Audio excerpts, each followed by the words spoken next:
పుస్తక పఠనం ప్రియులకు, అట్లాగే బుక్ ఎగ్జిబిషన్ మొదటి రోజే వేలాదిగా వచ్చిన అన్నలు, అక్కలు, చెల్లెలు అందరికీ మీ చెల్లి, మీ బిడ్డ వెన్నెల తరఫున, గద్దరన కుటుంబం తరఫున విప్లవాది వందనాలు.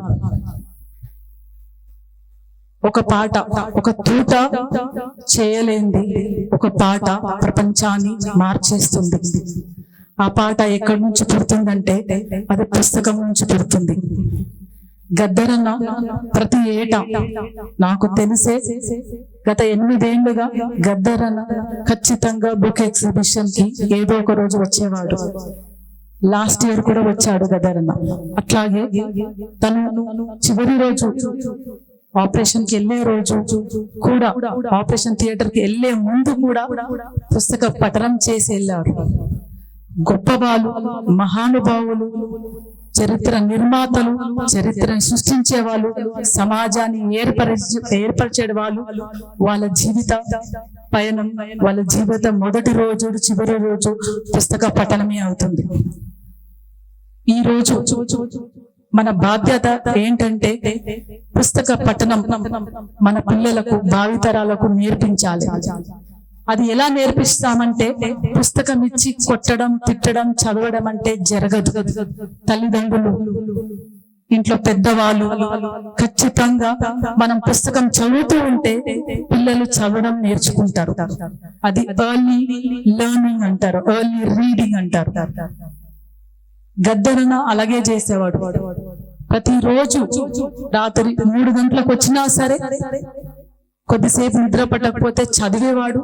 టైర్డ్ ఉంటే 3 గంటల పడుకొని 1 గంట పడుకొని మళ్ళీ 5ంటికి లేచి తన రోజు పుస్తక పఠనంతోనే అయ్యేది. తను చదువుతూ ఉంటే మేము చూసి చదవడం నేర్చుకున్నాము. అట్లాగే మా అన్న పిల్లలు చూసి చదవడం నేర్చుకున్నారు. ఇంటికి వచ్చే వాళ్ళు చూసి చదవడం నేర్చుకున్నారు. ప్రియమైన అన్నలారా, అక్కలారా, పుస్తక పఠనం మనం భావితరాలకు నేర్పించాలని కోరుతూ ఈ అవకాశం ఇచ్చిన పెద్దలకు అందరికీ ధన్యవాదాలు. ఒక స్టాండ్ అంట, చాలా తెలంగాణ పాటనే పాడతాను.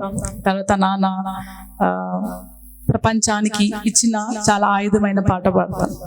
పొడుస్తున్న పొద్దు మీద నడుస్తున్న కాలమా, పోరు తెలంగాణమా, పోరు తెలంగాణమా, కోట్లాది ప్రాణమా, బలె బలె బలె బలె బలె బలె హా, భూతల్లి బిడ్డలం, చిగురించే పువ్వులం, పూడు పుప్పడిలా పవిత్ర బంధమా, పరమాత్ముని రూపమా, పోరు తెలంగాణమా, కోట్లాది ప్రాణమా. తర్వాత ఇంకొకటి, ఆ మూవీ రిలీజ్ కాలేదు, కాకపోతే ఆ పాట చాలా ఫేమస్ అయింది. ఆ పాట ఒక్కటి వింటే చాలు. అంటే గద్దరన్న అట్లాగే మహానుభావులు, కవులు, రచయితలు, చదువు రాని వాళ్ళు కూడా గ్రౌండ్ లెవెల్లో ఉండి ఆ పాట రాయగలిగారంటే ఆ శక్తి పుస్తకం పఠనం లేకపోతే వినడం ద్వారానే జరుగుతుంది. ఈ పాట ఒక ఆయుధం లాగా పనిచేస్తుందని నేను అనుకుంటాను. ఆ పాట మూవీ ఇంకా రిలీజ్ కాలేదు, ఇంకా ప్రాసెస్ లోనే ఉంది. కానీ ఆ పాట చాలా ఫేమస్ అయిపోయింది. కోవిడ్ తర్వాత రాశారు నాన్నగారు. బానిసలారా లెండిరా, ఈ బాంచను బతుకులు వద్దురా, అడక తింటే మన ఆకలి తీరదు, గుడి గుంజుకుందామురో, నా బానిసలారా లెండిరా. ఇక్కడ గుద్ది గుంజుకుందామంటే గన్నులు పట్టుకొని కొట్లాట చేయడం అని కాదు. ఇక్కడ ఏమన్నాడంటే ముందు తరాలకి ఇస్తున్న ఒక ఆయుధం. ఆ ఆయుధం ఏంటంటే భారత రాజ్యాంగం. ఆ ఆయుధం ఏంటంటే ఓట్ల విప్లవం అనే ఆయుధాన్ని ఇవ్వాలనుకున్నారు. నాకు జన్మనిచ్చిన తల్లివి, నా తోడబుట్టిన సెల్లివి, ఎన్నాలి కన్నీలు, నీ కన్నుల నిండా నీలు, మీరు సింగులు చెక్కుతే సాలో, సింహం పరుగులు తీసు, జోలు దురుపుకొని పోవు, తోక ముడుసుకొని ఉరుకు, అమ్మా నీకు వందనం, సెల్లి నీకు వందనం, నవతరమా యువతరమా, భవిష్య భారత భాగ్యమా, తల్లిదండ్రుల స్వప్నమా, అమర ప్రేమికుల దీపమా, నిరాశ నిస్పృహ నిరుద్యోగముతో తెగించి తలపడే సైన్యమా, ధైర్యమా, శౌర్యమా, నా యువతరమా వందనం. రాజకీయ బానిసలారా, రాజీ బతుకులు వద్దురా, ఒకే మనిషికొక ఓటురా, నోటుకు బలి పెట్టొద్దురా.